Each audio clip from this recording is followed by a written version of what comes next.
हम लोग आए थे वडाल देवी तालाब इधर, मैं और एक मेरा दोस्त। देखो ये है मड़वा दोस्त मेरा। ये देखो इधर का व्यू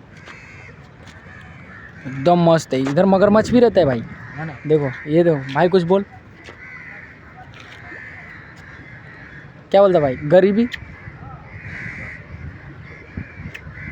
तो फाइनली मेरा दोस्त इतना गरीब हो गया ना कि चिल्लर दिखा भाई, चिल्लर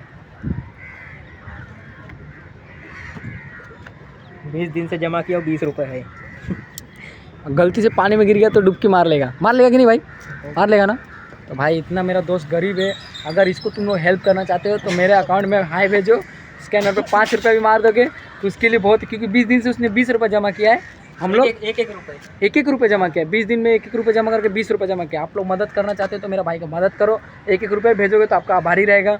अब आप लोग व्यू देखो इधर का, बस मजे लो, आगे कुछ बोलो मत। लोग बंद